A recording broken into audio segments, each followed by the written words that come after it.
Hi, did you know that 44.1% of people living in the US have a first language other than English? Did you know that Spanish speakers claim that they are discriminated more by their language rather than their skin color or immigration status? Language discrimination happens all around us, every day.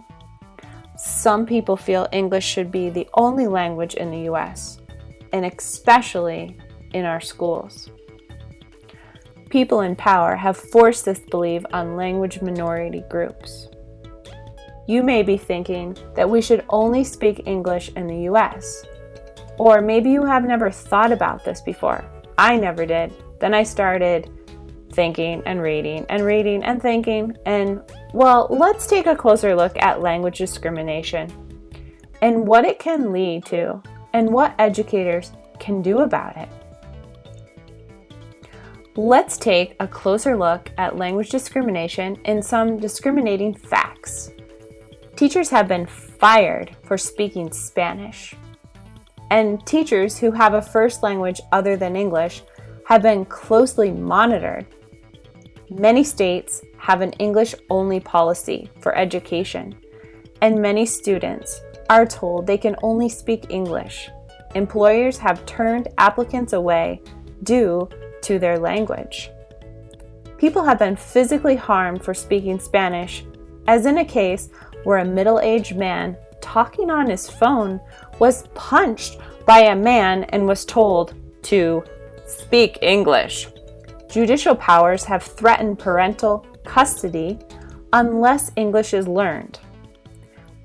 In another case, one criminal case, the judge gave a man the ultimatum to either go to jail for 2 years or learn to speak English. Language discrimination is all around us. With these English-only policies and discrimination, Spanish and other language speakers can feel they have to assimilate and change. So now that we have seen some cases of discrimination, and believe me, there's a lot more, let's take a look at how language discrimination leads to oppression. Dominant white groups control what language should be spoken and what ideals and accepted knowledge should be followed. Minorities may start to accept this and see it as the right way and the normal way, so they assimilate in school. Spanish-speaking students are exposed to Anglo-cultural practices and ideologies and take on the beliefs that the way they are taught at school is, in fact, the best way. Proof of this was shown in a study of Latino immigrant community by Lilia Manzo. The study showed that children in the U.S. education system developed internalized oppression. So, what is internalized oppression? Well, Wikipedia says it is a concept in social justice in which an oppressed group comes to use against itself the methods of the oppressor. Internalized oppression occurs when one group of people recognize the distinct and quality of value compared to another group of people, and as a result desires to be more like the highly valued group. So basically, the students want to be like how they're learning they should be, and then they view the people around them, such as their parents, as, well, not being so cool anymore. They decide to take the ideals they are educated with because they see them as normal and right, and they start to view their community as powerless and culturally out of touch. So you can say racism can exist because of internalized oppression. So how do you come against internalized oppression? How do you break the darkness of language discrimination and, well, discrimination? It starts in the schools. There's a lot educators can do. There has been a recent movement in ethnic studies that focuses on pedagogies for the oppressed. It can be known in other words as culturally responsive teaching. Remember Arizona?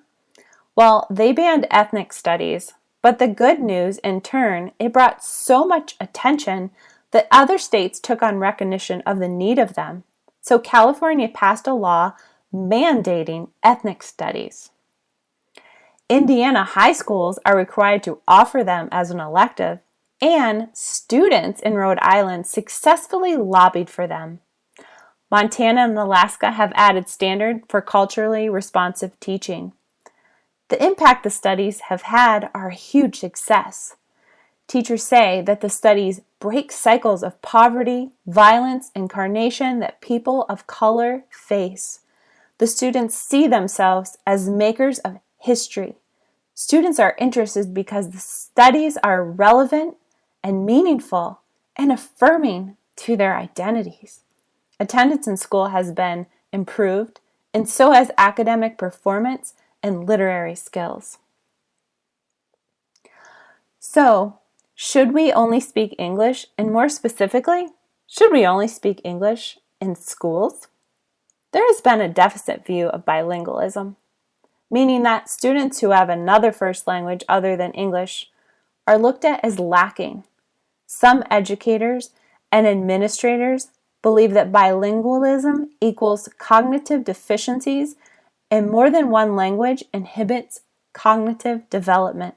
But the truth is, there is no research for this, but there is research that shows the value of bilingual education. Research has shown that taking a first language and using it as a tool to learn a second is beneficial. Educators can't look at students with another language other than English as lacking. They need to look at it with an additive approach. Don't subtract, but encourage students to maintain their first language and develop their second. So let's sum up a few key points. Discrimination of language in minority groups is still very present in the world today. Language discrimination leads to oppression, but there are things we can do about it. We can come against internalized oppression by adding ethnic studies in our school system so that students are aware of discriminations and ideologies hidden in our education system. Teachers should encourage students to stand up for these injustices. One of the best ways against internal oppression is to get the student's family involved in their education. If they can be part of their education, well, then it won't feel as though their families are outsiders. And then families can see what's going on. Is there any discriminations? And, well, maybe they will stand up for what is right. Thank you.